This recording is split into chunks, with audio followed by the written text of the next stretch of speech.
Assalamualaikum warahmatullahi wabarakatuh. Perkenalkan, saya Marisa Novita, NPM 1803090005. Saya dari Fakultas Ilmu Sosial dan Politik, jurusan Ilmu Kesejahteraan Sosial. Saya membuat video ini untuk memenuhi mata kuliah pendidikan luar sekolah dan pemberdayaan masyarakat asuhan Bapak Dr. Andes Sohibul Ansor Siregar, MSI. Saya akan menjelaskan tentang rangkuman selama pelajaran pendidikan luar sekolah dan pemberdayaan masyarakat. Baiklah, saya akan menjelaskan tentang rangkuman dari pelajaran mata kuliah pendidikan luar sekolah dan pemberdayaan masyarakat. Yang pertama tentang MDGs atau yang disebut dengan Millennium Development, dan SDGs atau yang disebut dengan Sustainable Development Goals. Yang kedua, konstitusional pendidikan. Yang ketiga, fungsi pendidikan. Yang keempat, pendidikan nilai. Dan arti dari MDGs adalah sebuah deklarasi milenium, suatu deklarasi hasil dari kesepakatan para kepala negara. Pada deklarasi tersebut terdapat 8 butir tujuan yang akan dicapai di tahun 2015, atau dengan target utamanya yaitu mencapai kesejahteraan dan pembangunan masyarakat. 8 MDGs yaitu mengurangi kemiskinan dan kelaparan. Yang kedua, mencapai pendidikan yang universal. Yang ketiga, meningkatkan kesetaraan gender dan memberdayakan perempuan. Yang keempat, mengurangi kematian anak.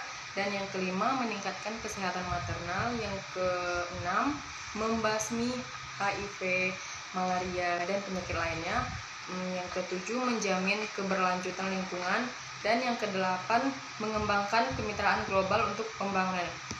Sustainable Development Goals atau disebut dengan SDGs adalah suatu kesepakatan pembangunan baru mendorong perubahan-perubahan yang bergeser ke arah pembangunan yang berkelanjutan, yang berdasarkan hak asasi manusia dan kesetaraan untuk mendorong pembangunan sosial, ekonomi, dan lingkungan hidup. Selanjutnya tentang konstitusional pendidikan. Selanjutnya tentang konstitusional pendidikan.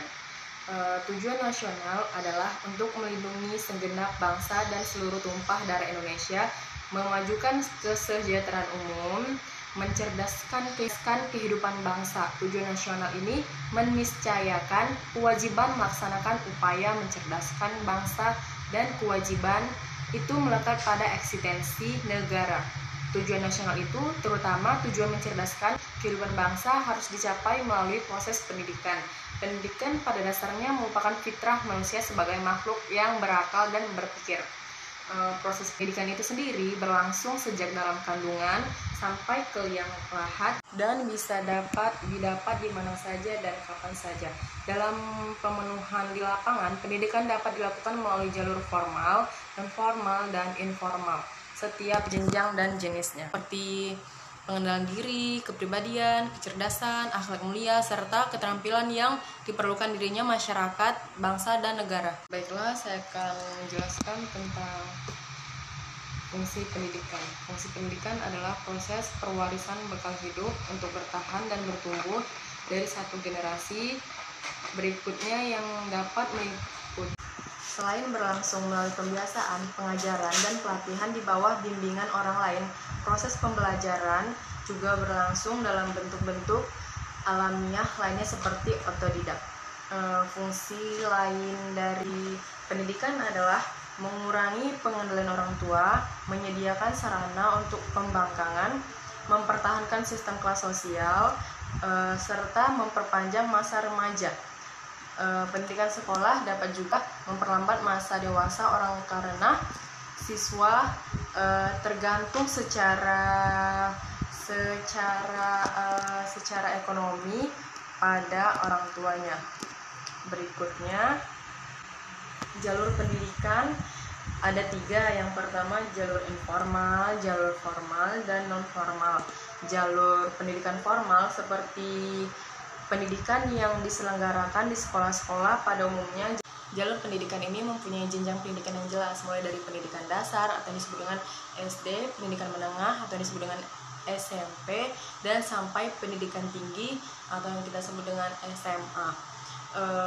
Jalur pendidikan informal adalah jalur pendidikan keluarga dan lingkungan berbentuk kegiatan belajar secara mandiri yang dilakukan sadar dan bertanggung jawab. Berikutnya, pendidikan non-formal. Pendidikan non-formal paling banyak terdapat pada usia dini serta pendidikan dasar. Terdapat seperti taman pendidikan Al-Quran atau yang disebut dengan TPA, yang banyak terdapat di masjid. Oke, baiklah, saya akan menjelaskan tentang pendidikan nilai.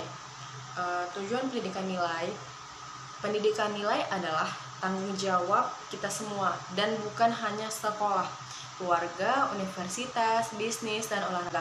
Misalnya, semua merupakan konteks ideal untuk mengajarkan kita prinsip-prinsip etika tersebut. Konsep ini adalah tentang proses pendidikan yang menanamkan standar moral untuk menciptakan masyarakat yang lebih sipil dan demokratis. Oleh karena itu, pendidikan nilai mempromosikan toleransi dan pemahaman di atas dan di luar perbedaan politik, budaya, dan agama kita, memberikan penekanan khusus pada pembelaan dan hak asasi manusia, perlindungan etnis, minoritas, dan kelompok yang paling rentan, dan pelestarian lingkungan.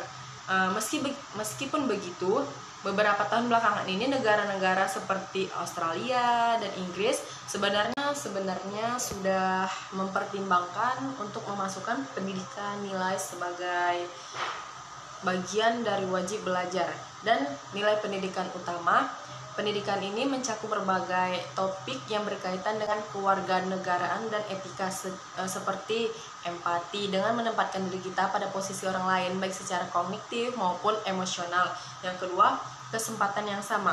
Yang ketiga, menghargai lingkungan. Yang keempat, peduli kesehatan. Dan yang kelima, berpikir kritis. Cara berpikir ini membuat kita lebih analitis dan jeli, mengajarkan kita untuk mengenai informasi yang berkualitas dan membantu kita memecahkan masalah. Baiklah, itu penjelasan. Hanya itu saja rangkuman dari mata kuliah pendidikan luar sekolah dan pemberdayaan masyarakat. Sekian, wassalamualaikum warahmatullahi wabarakatuh. Terima kasih.